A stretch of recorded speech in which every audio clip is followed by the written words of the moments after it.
Hello, good evening, everyone. I just wanted to make a little video, being as we're coming towards the end of the year, and one of the things that I've been following, I really do believe that we're living in the last days, and of all the things that we're seeing that are happening, I've been following a few stories, like the one with the red heifer and the third temple in Israel, which is a lot of things that are happening in that part of the world. And I just wanted to talk about the red heifer situation. Right there on the screen, I have a screenshot of a video that I personally took uh, on a lot of land that I purchased. Um, and this picture was taken on the 1st of January of 2025. So I just want to say, like, I had been following this story about the red heifer, you know, and how the Israelites believe that they need to sacrifice a red heifer to be able to cleanse or be able to build the third temple. And I guess they haven't had a red heifer allegedly in 2,000 years. So I've been following all of this. And this picture here was taken because I had gone to see my land. I have a small lot that I purchased in Central Florida. And so I went up there to uh, check it out after having it recently mowed. I have a 1.25 acres there. And every time I go out there, I walk the perimeter and I take some pictures, maybe a video. And this screenshot is from a video that I took uh, on January 1st. And with everything that's happening and me following this particular story, it really struck me uh, in that moment. I never had seen this particular cow, these cows, because actually there's more than one there on the lot behind my lot. And so I had never seen this before. And it was just something that made me feel, you know, a certain way, right? I drive down there, and it's far away from where I actually live. I live in South Florida. But as I drive up there, there's fields, there's a lot of cattle, and you see all kinds of herds of, you see, it sounds silly, but you know, black cows, black and white, butterscotch, brown. And I don't know, maybe there's a lot of red cows. I'm really not sure. Anyhow, I get down there. I'm looking at my lot, that I had purchased. I had it all cut down. I had it fenced. I have a culvert driveway on it, you know. And so I walk the perimeter. I do that every time I go down there. But I had never seen this cow. In fact, I don't think the neighbors that are behind my lot had any animals out there that had ever seen.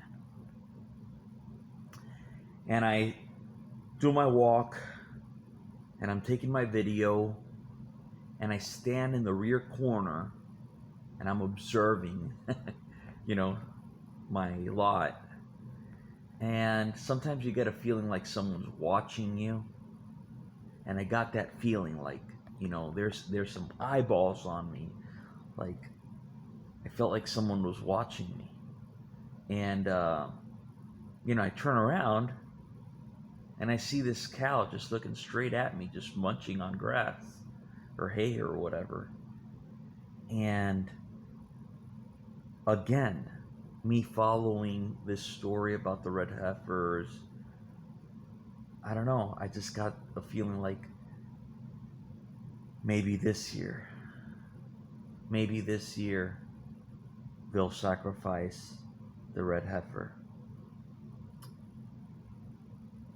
And it's stupid or silly.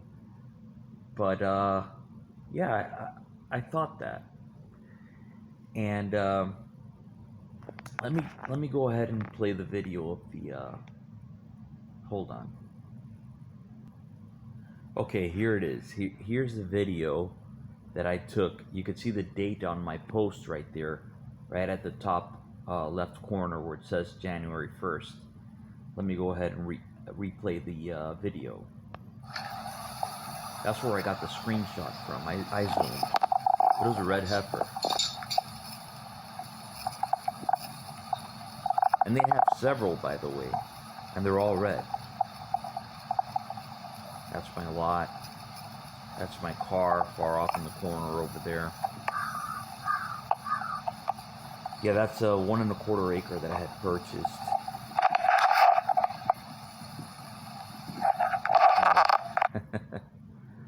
So, hang on.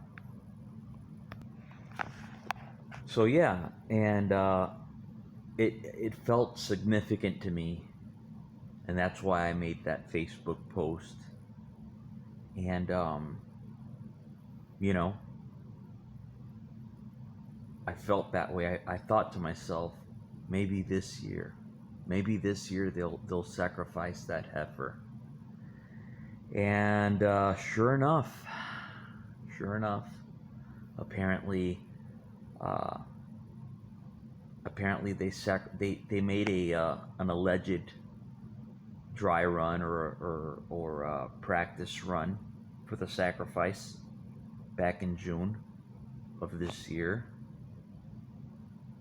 But they said, well, the heifer does not qualify. It's not, it does have a blemish. It was, bitten by a dog or this and that.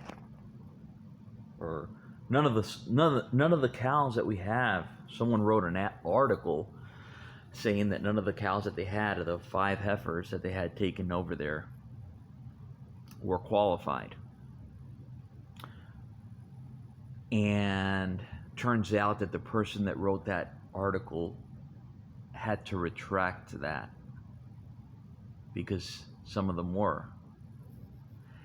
And the gentleman that was tasked with sourcing these cows and bringing them to the so the organization that is trying to build a temple is called the Temple Institute in Israel. And the gentleman that sourced the cows, that works closely with them, he works for his name is Byron Stenson, and he works for an organization called Bonei Israel. And they have, people that they claim are from the lineage of Aaron, of a priestly tribe, that are prepared to do this ritual. And so that's the guy, they had their selected priest that performed this practice sacrifice in June. And the gentleman, Byron Stenson, says that the day that they went to go pick up the cow, or the heifer, or whatever, that the heifer that was blemished, that they were supposed to use, because apparently they did have cows that met the criteria. He said that the heifer that they were supposed to use for the practice run did not want to get in the trailer, and that at the last moment, the heifer that was actually still qualified, or there was a few of them that were still qualified, one of them that was still qualified, just walked up into the trailer. And he said that he believes that the rabbi saw that as a message, or I don't know if he conveyed that. And so they took that heifer to the alleged practice sacrifice that took place in the proper place for it to be, you know, uh, biblically qualified. And even the priest that performed the ceremony said, "This is not a practice run. This is the real thing." And he said it right there in front of everybody that was present. And this gentleman, Byron Stenson, was there. So they called it a practice run, but it wasn't a practice run. They literally, it already happened, and they had the ashes. And, it's just one more piece that's in place. Anyhow, uh, that's all I wanted to share, but I hope you all have a great rest of your weekend.